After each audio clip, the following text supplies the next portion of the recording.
श्री सद्गुरु महाराज की जय। बोलिए प्रेम से श्री सद्गुरु महाराज की जय। मंगल मूर्ति सद्गुरु मिलवै सर्वाधार।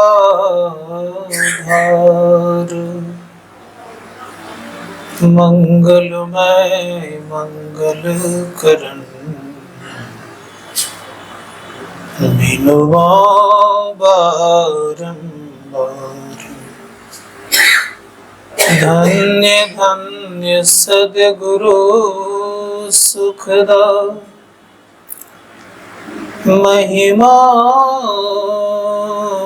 कही न जाए। जो कछु कहूँ तुम्हारी कृपा मोते कछु न बसाए। बोलिए प्रेम से श्री सद्गुरु महाराज की जय। उपस्थित धर्म प्रेमी सज्जनों, माताओं बहनों,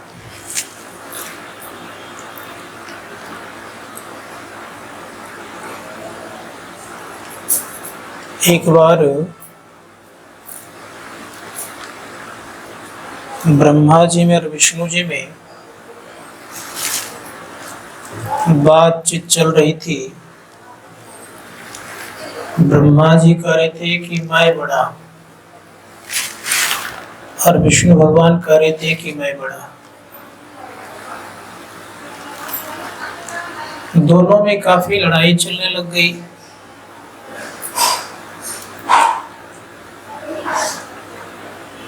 सारे देवताओं ने जाके भगवान शिव से कहा कि देखिए लड़ाई हो रही है, और लड़ाई बहुत हद तक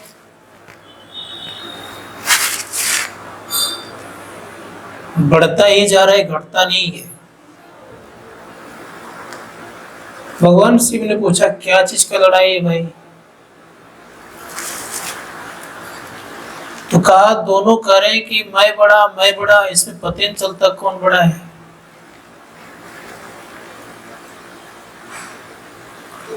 तो भगवान शिव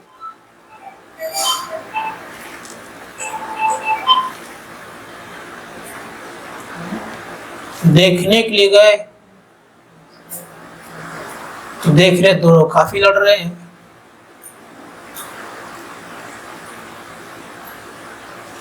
तो भगवान शिव एक प्रकाश पुंज में अवस्थित हुए,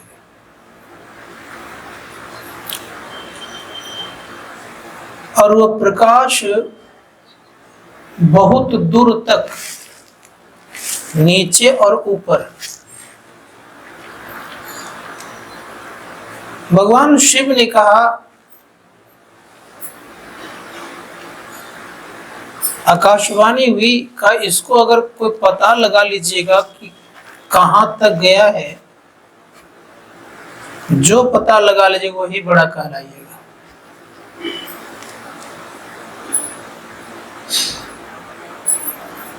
अब दोनों अपने अपने वाहन समझते हैं ना, आप लोग वाहन लेकर के चले, सवारी इसको कहते हैं। तो वाहन लेकर के चले तो खोजते रहे दोनों, खोजते खोजते दोनों थक करके आ गए। ब्रह्मा जी ने कहा ना मैं बड़ा ना आप बड़ा, ये सबसे बड़ा ये है, इसका नाम महादेव रखा है। तब से शिव जी का एक नाम क्या पड़ गया? महादेव। संत महात्मा गण कहते हैं कि संसार में जहां तक संसार देखते हैं सब कोई बड़ा बड़ा होने के लिए लगे हुए हैं,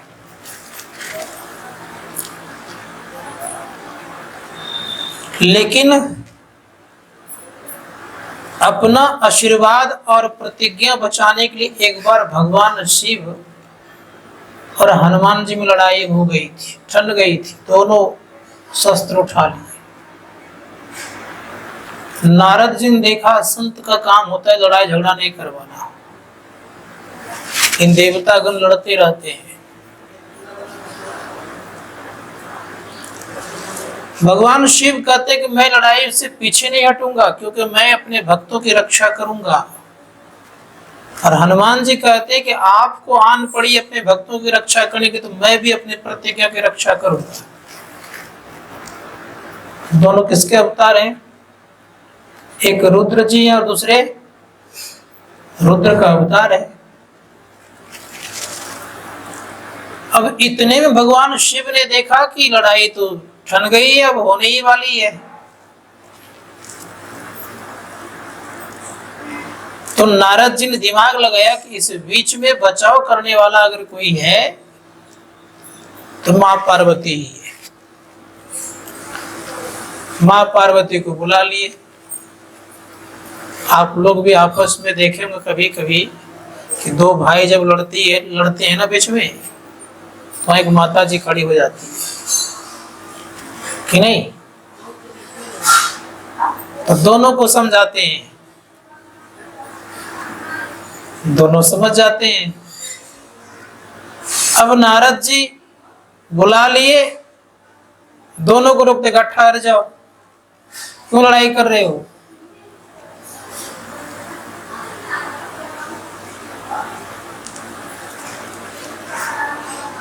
कहा पार्वती तुम हट जाओ बीच से, हम दोनों को लड़ने दो।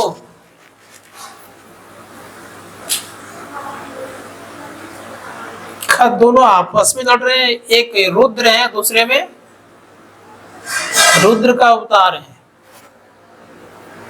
रुद्र और रुद्र का अवतार में कोई फर्क तो नहीं है, एक ही तो छाया है, एक छाया है और एक वास्तविक, इतना ही तो अंतर है। अपनी छाया को आप मिटाना चाहते हैं, कहा आज मिटा करके ही रहूंगा। अब भगवान शिव करे मिटा करके रहूंगा, उधर हनुमान जी करे मैं आज छोड़ने वाला हूं नहीं। दोनों की लड़ाई ठन गई। पार्वती कहते ठहरिए, पहले बात क्या है? जब बीच में हल्के फुल्के बात से नहीं मानने, जोर से बोलिए, देखिए ठंडे हो जाएंगे। जैसे हमारे जगदीश बाबू का बोलने का जो तरीका है बड़ा अच्छा है, नहीं का बात माने तो जोर से बोलते हैं तो सब ठंडे हो जाते हैं। तो तरीका इन्होंने बड़ा अच्छा अपनाए हुए। तो पार्वती भी जोर से कस के बोलते हैं, दोनों ठंडे हो गए। अब दोनों जब ठंडे हो गए, कहा कि छोटी सी बात लड़ रहे हैं। पार्वती से भगवान शिव कहते मैं अपने भक्तों की वचन की रक्षा करूंगा, मैंने वचन दिया है।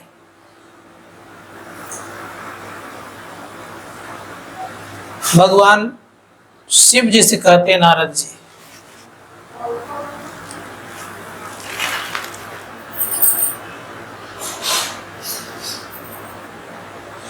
नारद जी कहते हैं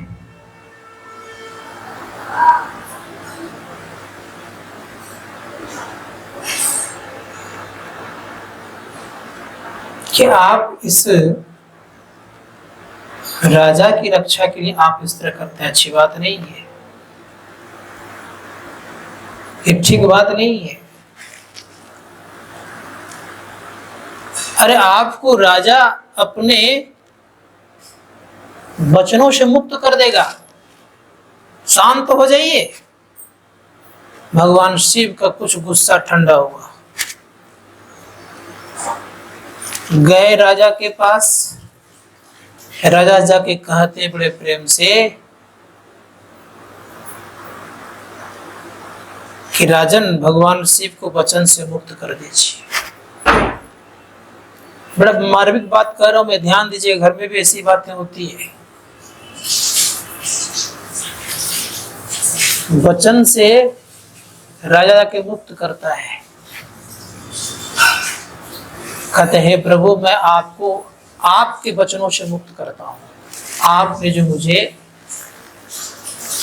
क्या करने दिया है, रक्षा करने का जो भार दिया है उस वचन से आपको मैं मुक्त करता हूं। जैसे मुक्त किया, भगवान शिव हल्के हो गए और रुद्र अवतार हनुमान जी का भी गुस्सा ठंडा हुआ, दोनों का युद्ध विराम हुआ। इस जगह कौन किसने समन्वय किया, किसने दोनों को बचाया? नारद जी। भगवान शिव कहते इसीलिए तो आप देवर्षि नारद कहलाते हैं। कौन कह रहे हैं? संत महात्मा गण कहते हैं अगर बीच में अगर नहीं बात बने तो आप लोग अवश्य एक काम कीजिएगा, संत की बात को जरूर रखिएगा। संत सुलझाने का काम करते हैं। देवताओं से भी नहीं सुलझे तब उस समय क्या करें आप? क्या करें उस समय? संतों के सानिध्य में जाएं। जो काम दुनिया में किसी से नहीं होता है, याद रखिएगा आज,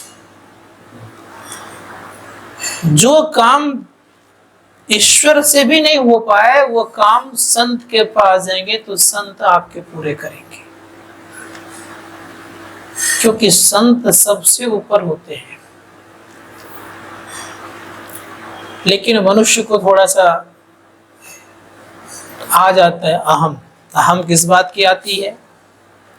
किसी की पूजा करते हैं ना तो उसके गुण धर्म कुछ आ जाते हैं, लेकिन अपने आप की पूजा करेंगे तो आप अपने पूजा करेंगे अपने आप की तो शायद अहंकार नहीं आएगा। अपने आप की समझते हैं? अपने आप की पूजा होती है कब? जब आप जानेंगे कि हम शरीर नहीं है। क्या है हम? शरीरी। आप जानेंगे कि हम देह नहीं, हम क्या है? देही। आप जानेंगे यह कि हम आत्मा हैं, देह नहीं है। और आत्मा सबसे बड़ा देवता होता है। सबसे बड़ा कौन होता है देवता? आत्मा। आत्मा परमात्मा का ही रूप है। लोगों ने आत्मा कह दिया, लेकिन आत्मा परमात्मा का रूप है। हम आपके अंदर में है। तो शिव भक्त पहले रहते थे अयोध्या नगर में। अयोध्या जिसको अवधपुरी कहते हैं। वहां से उज्जैन चले गए, जिसको उज्जैनी भी कहते हैं लोग। उज्जैन चले गए तो उज्जैन जाने पर कुछ संपत्ति हाथ लगी इन्हें, और संपत्ति हाथ लगने पर तो अनुष्ठान लोग करते हैं। याद है कि ना आप लोगों को? अनुष्ठान करते हैं। संपत्ति नहीं रहता अनुष्ठान आप नहीं करेंगे? करेंगे। बिनु धन ना धर्म होई। बिना धन से धर्म होता नहीं है। तो परिणाम ये हुआ कि वो पूजा करने लग गए। और एक ब्राह्मण थे, वे बड़े ही भगवान शिव के अच्छे भक्त थे। उन्हें वहां के लोग गुरु मानते थे। और ये भी ब्राह्मण थे, दोनों ब्राह्मण थे। एक ब्राह्मण दूसरे ब्राह्मण की सेवा कर, लेकिन कपट रहित होकर ये सेवा कर रहे हैं। कपट समझते हैं ना आप लोग? छल और कपट से भरे पड़े। फिर भी गुरु को थोड़ा दया आ ही जाती है। जिस प्रकार से बालक कितना उदंड होता है, लेकिन माता पिता को बड़ी दया आती है कि नहीं? कितनों इधर के लोग कुछ बोल दे, लेकिन माता पिता को बड़ी दया आती है। उदंड थे ही, लेकिन फिर भी गुरु जी को दया आ गई कि रोज भगवान शिव की पूजा करते हैं, इन्हें बड़े प्रेम से क्या करना चाहिए? तो दीक्षा दे दिया जाए।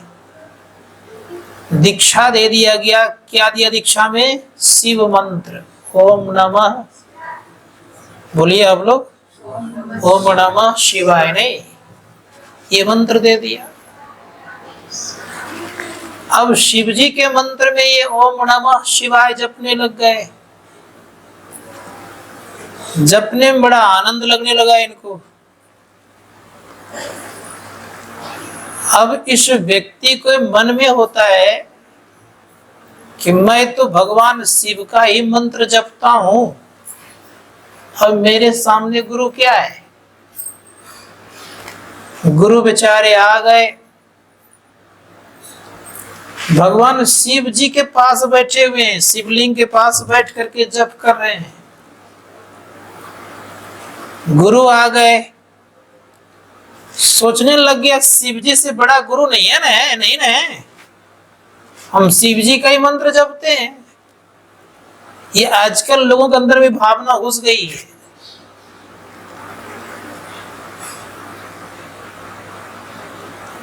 तो उठ करके वो प्रणाम भी नहीं किए, उठे तक भी नहीं, बैठे के बैठे रह गए। गुरुजी तो कुछ बोले नहीं। क्यों बोले गुरुजी? जानते थे पहले से कि कपटी है ही, छल प्रपंची है, तो कुछ बोले नहीं।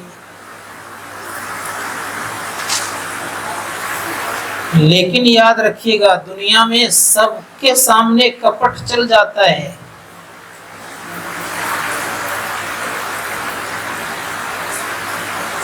लेकिन गुरु के सामने कपट भी कर लीजिएगा तो गुरु तो कुछ नहीं बोलेंगे, लेकिन ईश्वर परमात्मा आपको छोड़ेंगे नहीं।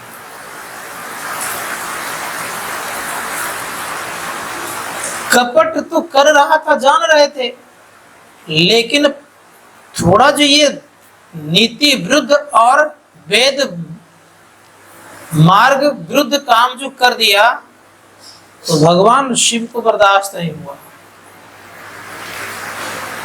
कहा, रे शठ, तुम अजगर की तरह बैठा रहा, गुरु आए, अभिमान वश तुमने उन्हें प्रणाम नहीं किया, जाओ तुझे मैं श्राप देता हूं कि तुम अजगर की तरह बैठे रह, अजगर हो जाओ। आकाशवाणी हुई, थर थर कांपने लग गए। जब कांपने लग गए थर थर, तो आकाशवाणी सुन करके गुरु जी को भी दया आ गई और गुरु जी प्रार्थना करने लगे, नमामि विशान निर्वाण रूपम विभुम व्यापकम ब्रह्म वेद स्वरूपम। अब गाने लग गए, भगवान को प्रसन्न किए। और प्रसन्न करने के बाद कहते हैं कि तुम्हारे मन में किसी प्रकार का रोष लवलेश नहीं हुआ, लेकिन मुझे ये वेद मार्ग भ्रष्ट देखते हुए बर्दाश्त नहीं हुआ, इसी कारण से मैंने इन्हें श्राप दिया है। तुम्हारे प्रार्थना से अस्तित्व में प्रसन्न हूं, बोलो क्या मांगते हो। भगवान शिव इस तरह की जब बातें कहते हैं तो कहते क्या है गुरु सुनिए। गुरु कहते हैं कि प्रभु, सबसे पहली बात यह है कि आपके चरणों में मेरी प्रीति हो, प्रेम हो। प्रेम जब बढ़ेगा तब तो आपको जब बुलाऊंगा तब आ जाइएगा। अब प्रेम नहीं होगा तो आने वाले आप हैं नहीं। सबसे पहले क्या कीजिए, मुझे आप मुझे प्रेम भक्ति दीजिए। अब दूसरा वरदान ये दीजिए कि इनको जो आपने श्राप दिया है, किसको? उस शिष्य को, इसके ऊपर जो स्थिति बनी है वो श्राप से मुक्त हो जाए। अब भगवान शिव कहते हैं कि हे विप्रवर, मैंने जो श्राप दे दिया वो अब वापस नहीं आएगा, लेकिन तुमने स्तुति की है, इसके एवज में मैं ये कर सकता हूं कि ये जो अजगर योनि में जाएगा, उस योनि में जो दुख होता है वो दुख नहीं होगा, लेकिन जाएगा अजगर जोने में जरूर। संत महात्मागण कहते हैं कि सबसे श्रेष्ठ आराधनीय योग्य अगर कोई है, आराधनीय समझते हैं जिसकी आराधना की जाती है उसको बोलता है आराधनीय योग्य। सबसे श्रेष्ठ को आराधनीय योग्य है इस संसार में गुरु है। गुरु अपमान सही न सके महेश, गुरु का अपमान महेश भी नहीं सह सकते। इसीलिए गुरु रक्षक कितने होते हैं?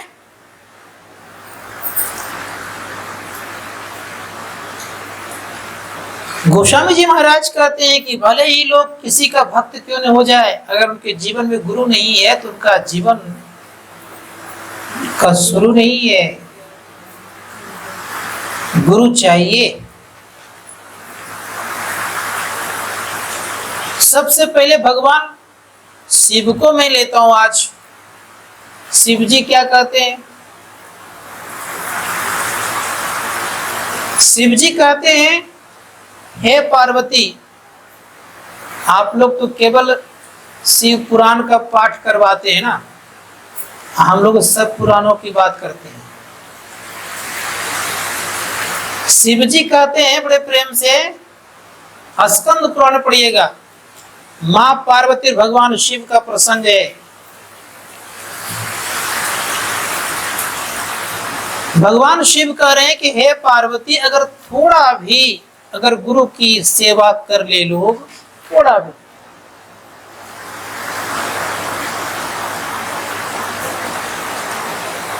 उस व्यक्ति के अंदर में हमसे ज्यादा पुण्यवान हो जाता है। वो जो हम नहीं दे पाएंगे वो देने की क्षमता रखता है।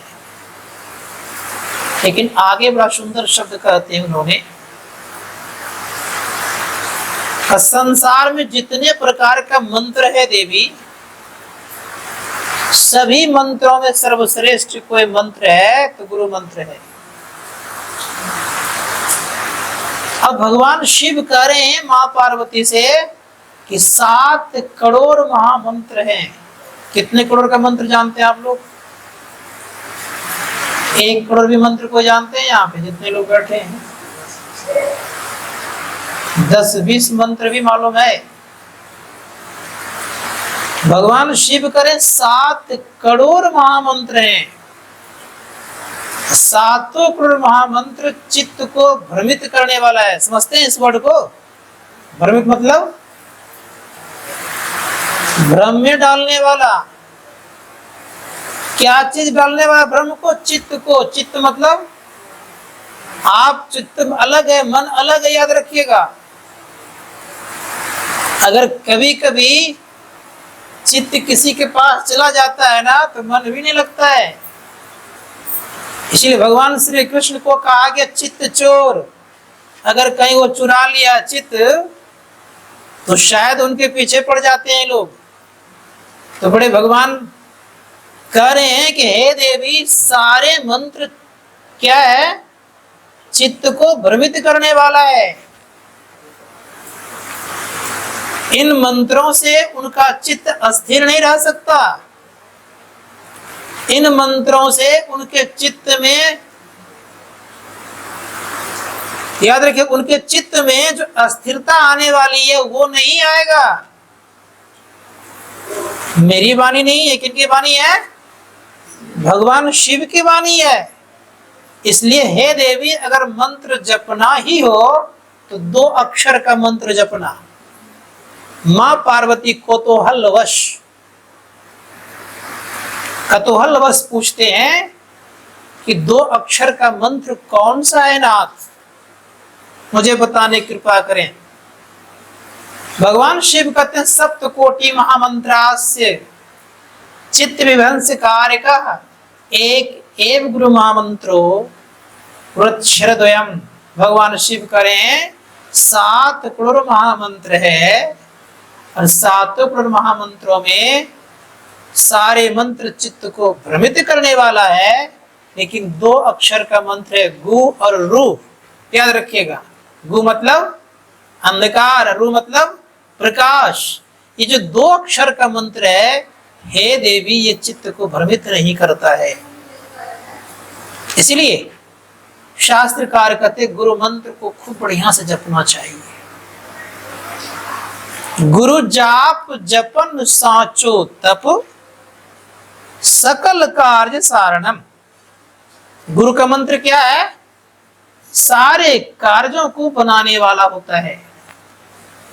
लेकिन किन्हीं एक का मंत्र आप जपेंगे, उदाहरण देता हूं, जैसे आप शिव जी का मंत्र जपेंगे तो शिव जी प्रसन्न होंगे। कितने वरदान देंगे वो जवाब दीजिए मुझे। वैसी आपने तपस्या किया तो 1 वरदान आपको देंगे या 2 दे देंगे। क्या देंगे वो? अमर आपको नहीं बनाएंगे वो। दूसरी बात, परमात्मा का दर्शन नहीं कराएंगे। तीसरी बात, आवागमन आपका नहीं छुड़ाएंगे। चौथी बात, मां के गर्भ में आने में जो दुख होता है और जाने में दुख होता है, ये नहीं मिटेगा।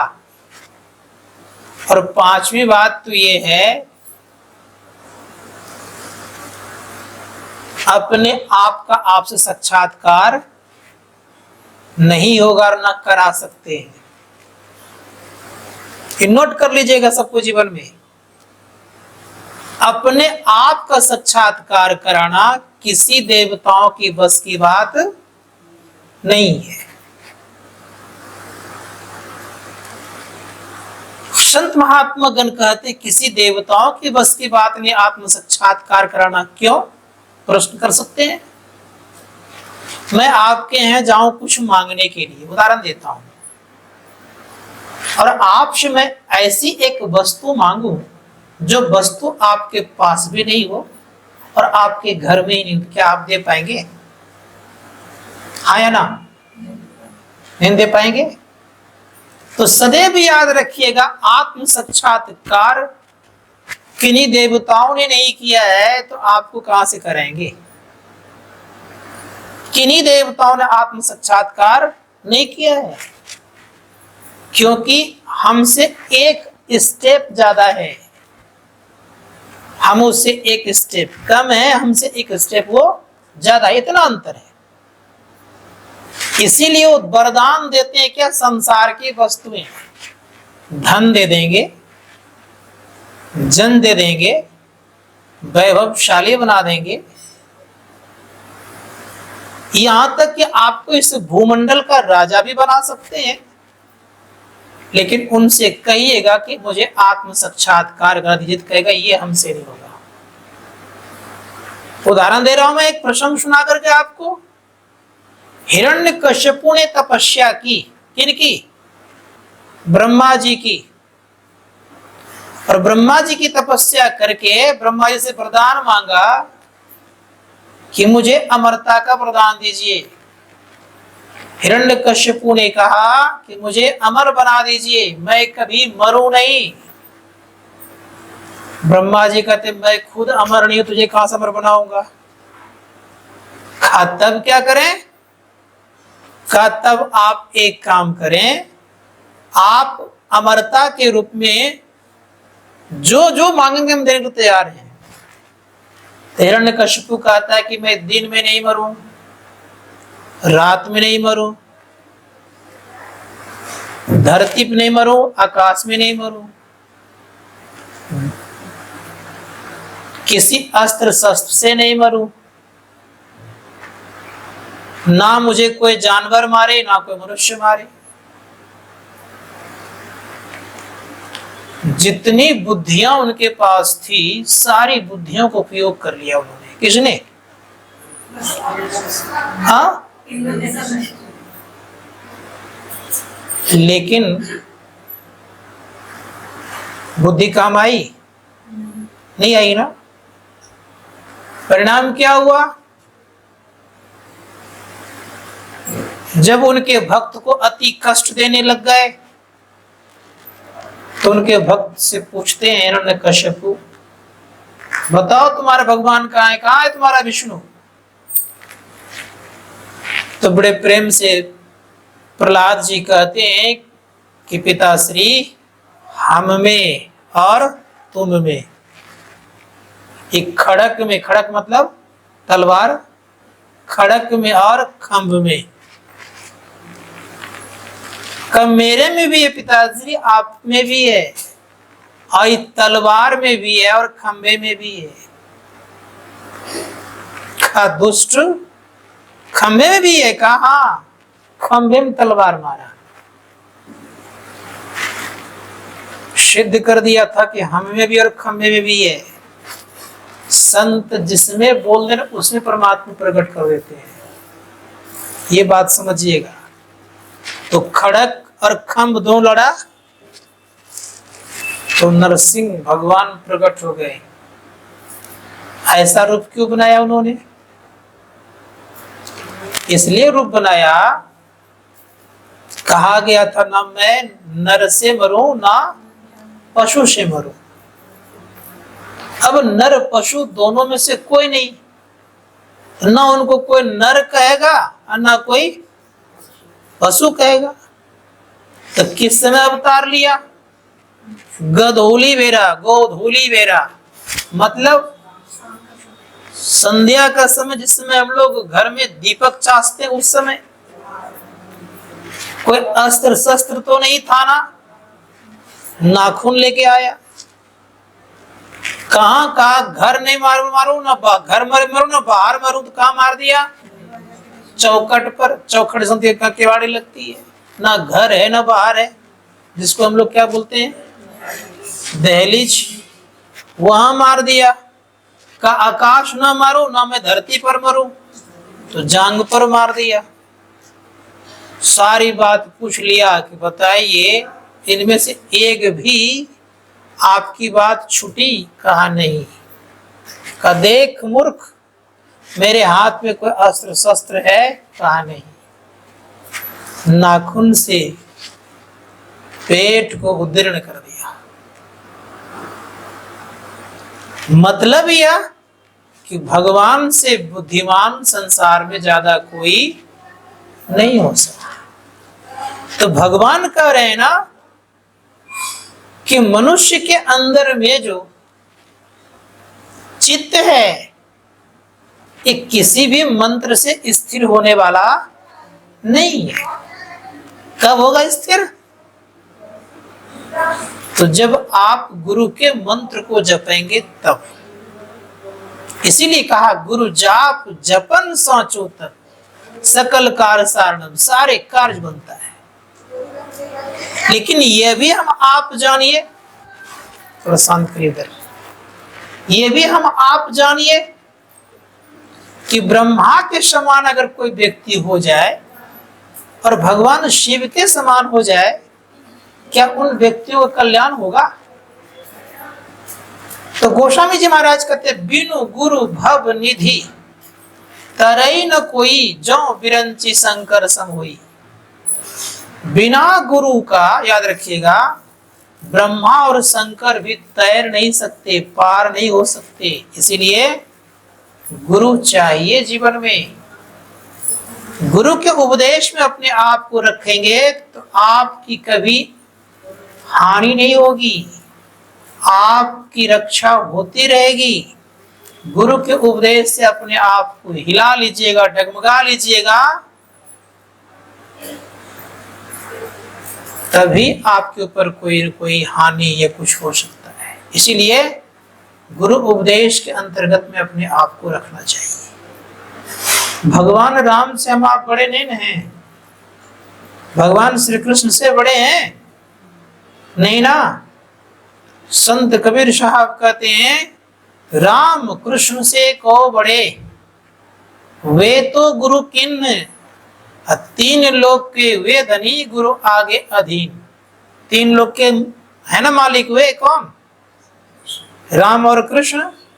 किनके अधीनस्थ रहे? गुरु के अधीनस्थ रहे।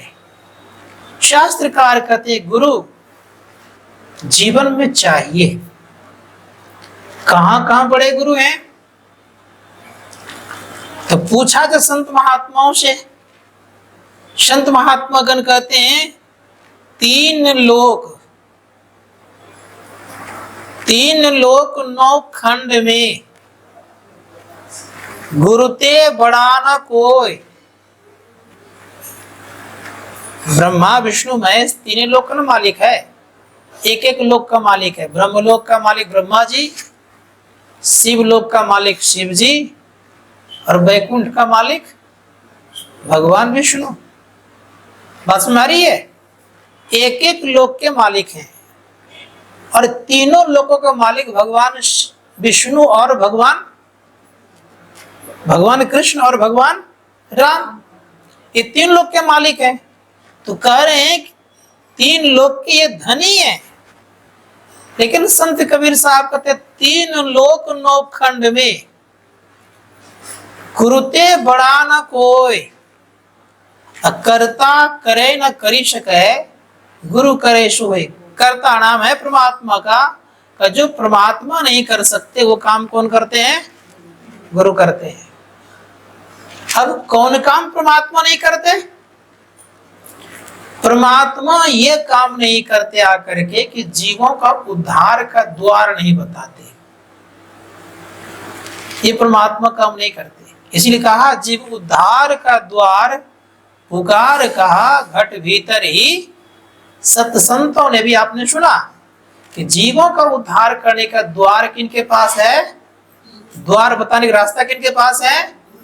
गुरु के पास है। जैसे खजाना की चाबी जिनके पास होगा वही ना आपको खजाना के मालिक बना सकता है। तो खजाना का चाबी किनके पास है? संत सदगुरु के पास, और खजाना आपके पास है। ध्यान दीजिएगा थोड़ा सा। चाबी अगर मेरे पास हो तो मालिक कौन हुआ? हाँ? तो संत लोग कहते कि जिनके पास चाबी हुआ मालिक। तो गुरु के पास क्या होता है? चाबी होता है। तो चाबी वो देंगे तब ना आप खजाना खोलेंगे। ये संत महात्मा गण कहते कि चाबी देने वाले मालिक बनाने वाले होते हैं वो। जैसे मान लीजिए आपके घर में बहुएं सब है, सारे गुच्छा का चाबी, सारे अलमीरा की चाबी आपके पास रखे हुए हैं। और जब तक आपके पास गुच्छा रहेगा किसकी? चाबी की, तब तक आपकी बहुएं मालिक बनेगी। सही बोलिए, बनेगी मालिक? तब तक नहीं बनेगी जब तक कि आपके पास चाबी है। जैसे आप चाबी थमाइएगा तब वो कहेगी अब मैं घर की मालकिन हो गई। ठीक उसी प्रकार संत महात्मा गण कहते हैं कि मालिक बनाने का ताकत अगर कोई रखता है तो गुरु, क्योंकि गुरु में वो ताकत उनके पास पूरे खजाना है।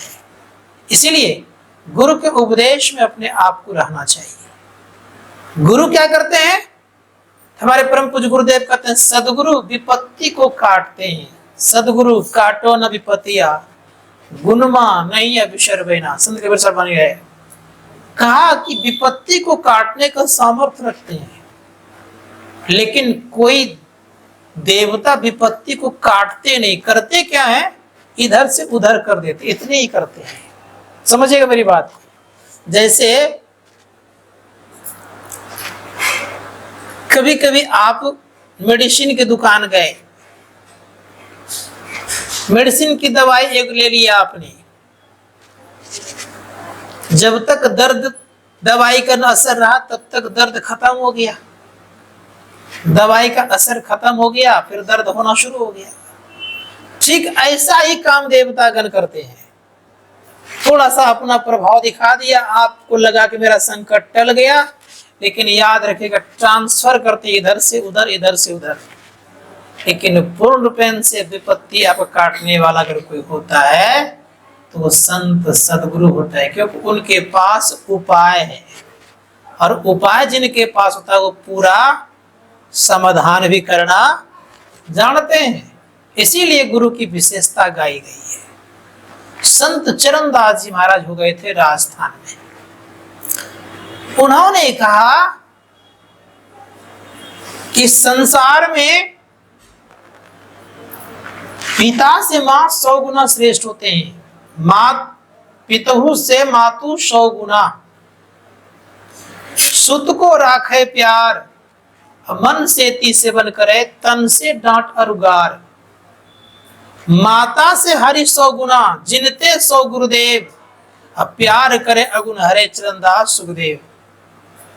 पुरुष वर्ग के लोग कहते हैं कि हम श्रेष्ठ हैं, कहते हैं ना, ये नहीं कहते हैं। लेकिन याद रखिएगा, संतवाणी कभी गलत नहीं कहती। संतवाणी कहते हैं कि पिता से 100 गुना श्रेष्ठ कौन होते हैं? माँ, माता जी। इसलिए कहा पिता से माता 100 गुना। एक गुना वो नहीं, कितना गुना? 100 गुना। कौन श्रेष्ठ? माँ। लेकिन मन में लोगों को होता है हम तो पूरा कमा उमा के लाते हैं, पालते पोसते हैं, तो हम श्रेष्ठ हैं। लेकिन आप मुझे बता सकते हैं, प्रसव पीड़ा का दुख पिता को क्या पता? पता होता है उनको? यह पता केवल माँ को ही है। और माँ कैसे बच्चे को पालती है, ये पता केवल माँ को है, पिता को नहीं है। सामान ला देना, जुटा देना, ये अलग बात है, लेकिन पालने की कला माँ को आती है। इसीलिए माँ श्रेष्ठ है। वो एक अपना जीवन दान करके बच्चों को जन्म देती है, ऐसे नहीं देती है वो। अर्थात समझिए एक प्रकार का उनका दूसरा जीवन होता है। लेकिन आजकल के बच्चे इस चीज को समझते कहाँ। इसीलिए बड़ा सुंदर शब्द कहा गया है कि तब तक बच्चियां नहीं समझती जब तक कि वे बच्ची मां नहीं बन जाएं। अगर वो मां बन जाते तब उनको पता चलता है कि मां क्या चीज होती है। और बच्चे भी तब तक नहीं समझते जब तक वो पिता नहीं बन जाए।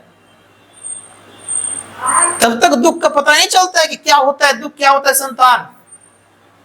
इसीलिए ये परंपरा चली है। तो परंपरा में क्या चली है? शास्त्रकार कहते इस परंपरा में ये चली है कि पुत्र का ऋण तब उतरता है जब पिता के गोद में अपना बेटा डालता है। बस में आ रही है? ये अपना संतान डाल देता है। संतान में दोनों आता है, पुत्री या पुत्र। तब तक उनके ऋण नहीं उतरते। किनके? पुत्र का। क्यों?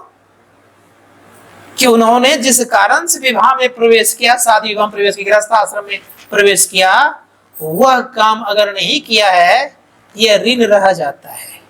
किनका? माता और पिता दोनों का। यह ऋण जैसे उतर गया तो समझिए मातृ पितृ ऋण से उतर गए। मतलब कैसे उतरा? उनके गोद में आपने पोता को दिया, अर्थात अपने लड़का को दिया, वे प्रसन्न हो गए। अब उनके मन में आया कि मेरा अब एक वंश आगे बढ़ा। जैसे एक वंश आगे बढ़ा तब उनको खुशी होती है कि अब उनका ध्यान बेटे पर नहीं रहता, ज्यादा किन पर रहता है? नहीं बोलिएगा आप लोग, किन पर ध्यान चला जाता है? पोता पे, अर्थात मूलधन से ब्याज पर ज्यादा वैल्यू बढ़ जाता है। संत महात्मा गण कहते हैं तब उनका ऋण उतरता है। किनका? पुत्र का। और ऐसे अगर मान लिया जाए कोई व्यक्ति